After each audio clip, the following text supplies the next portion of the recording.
Assalamualaikum warahmatullahi wabarakatuh. Berjumpa lagi sobat tutorial semuanya. Kali ini saya ada servisan Asus ya, S014D atau Asus Zenfone Go ya. Kondisinya tidak bisa dicas dan setelah diperhatikan ya, ternyata konektor casnya itu masuk ke dalam ya. Yang bagian tembaganya masuk ke dalam ya. Jadi otomatis kita akan coba ganti saja ya untuk konektor casnya.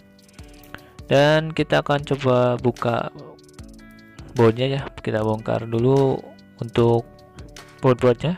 Saya skip saja ya supaya lebih menghemat waktu ya, jadi saya skip saja untuk pembukaan boardnya. Dan kita buka dulu back cover dari belakang ini, back cover dari mesinnya. Gunakan kertas bekas kartu perdanya seperti ini yang saya gunakan untuk mencongkel ya, daripada menggunakan kuku mending menggunakan ini ya, lebih aman.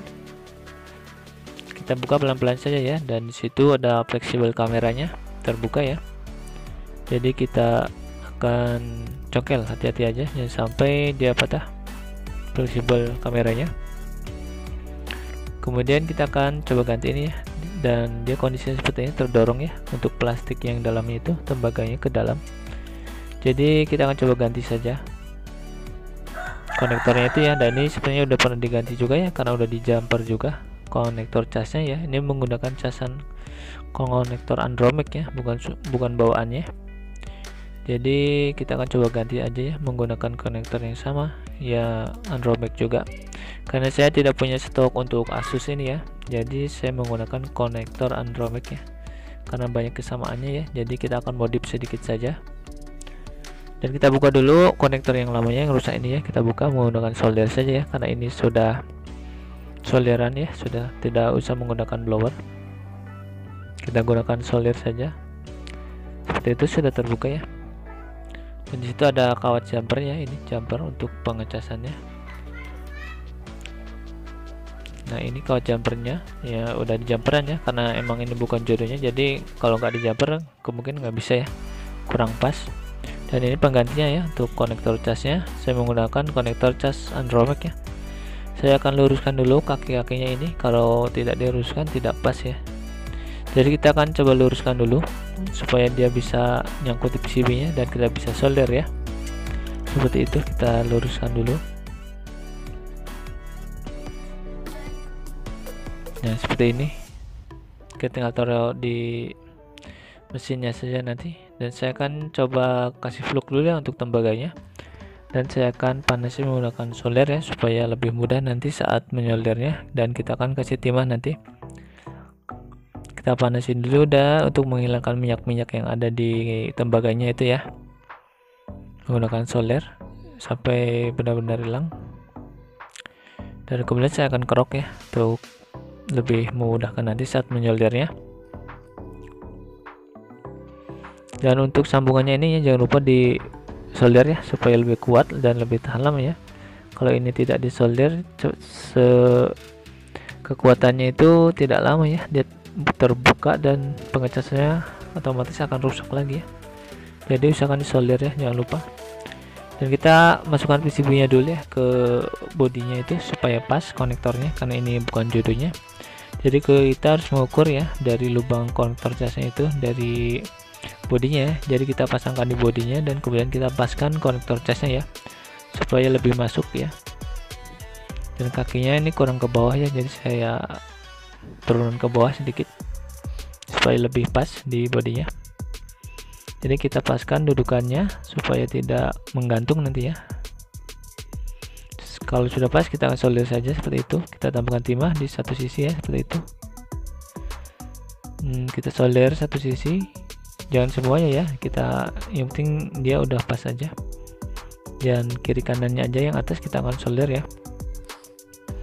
Dan kita solder yang sebelah kiri seperti ini, kanannya kita tambahkan timah lagi ya. Usahakan timahnya itu matang ya, jadi kekuatannya itu lebih tahan lama ya. Kalau tidak matang dia gampang retak, kemudian dia akan lepas nanti. Jadi kalau matang dia akan kuat ya, usahakan sampai bening timahnya, jadi kuat solderannya ya, seperti itu.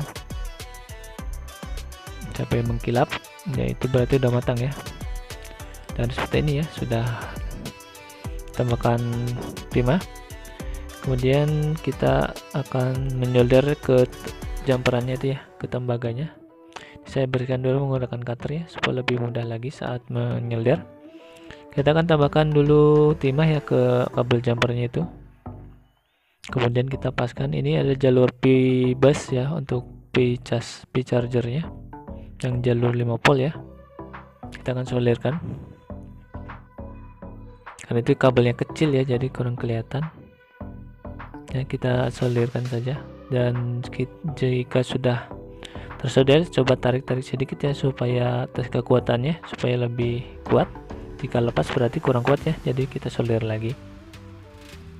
Oke, kemudian kita jumper yang groundnya ya. Untuk ground ini jumper kabel chargernya saja ya, karena kabel datanya tidak di charger, karena mintanya kabel charger saja, jadi kita buatkan yang untuk pengecasannya saja ya. Dan kita solder seperti itu, dan kita tarik sedikit ya. Jika udah kuat berarti sudah ya, kita tinggal rapihkan kabelnya dan sampai menghalangi nanti ke komponen yang ada di PCB ya. Seperti itu ya, sudah dirapikan. Jadi kita akan coba tes saja nanti ke mesinnya. Kita akan pasangkan ke mesinnya. Kita hubungkan dulu ya konektor dari chargernya itu, konektor fleksibel ke yang menyambungkan ke papan atas ya. Kita sambungkan kabel antenanya juga, dan kita akan coba masukkan baterainya ya. Kita akan coba pengecasannya bisa atau tidak ya. Kita cek baterainya dulu, apakah ada baterainya. Enggak ada isinya, dan ini masih ada ya isinya walaupun sedikit. Kita akan coba charger, dan pengecasannya bisa ya, situ lagi lampu petir ya. Kita tunggu saja, kita tunggu pengecasannya arusnya berapa ampere ya, kita tunggu. Kalau di atas 500 ampere berarti bagus ya, dan situ sudah ada gambar baterai, dan ternyata arusnya 560 ya, berarti ini normal ya pengecasannya. Untuk arus di atas 500 itu pengecasan normal ya. Kalau di bawahnya sekitar 200-300 itu agak kurang normal ya. Jadi kita tinggal pasang saja back cover dari mesinnya, kemudian kita pasang baterai, dan kita coba charger. Kita tunggu ya untuk pengecasannya, apakah dia bisa ngecas atau tidak. Dan kita pasangkan kartu dulu dan mengecas ya, dan kita akan coba hidupkan ya, apakah dalam posisi hidup dia ngecas atau tidak. Jadi kita tunggu saja, dan ini permasalahannya ada di konektor saja ya yang minta diganti karena sudah rusak konektornya. Ini konektor yang sudah rusak, kita ganti baru dan dia bisa ngecas ya. Kita tunggu apakah saat hidup dia mau ngecas atau tidak. Kita tunggu sampai ke bootingnya ya.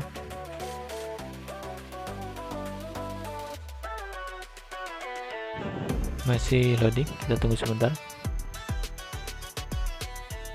dan sudah masuk ke menu. Dan untuk logo itu lampunya LED-nya menyala ya, berarti menandakan charger, dan itu ada lambang petir ya, berarti ini sudah bisa cas ya. Oke, sekian dari saya, semoga bermanfaat. Jangan lupa like, subscribe, dan share video ini ya. Assalamualaikum warahmatullahi wabarakatuh.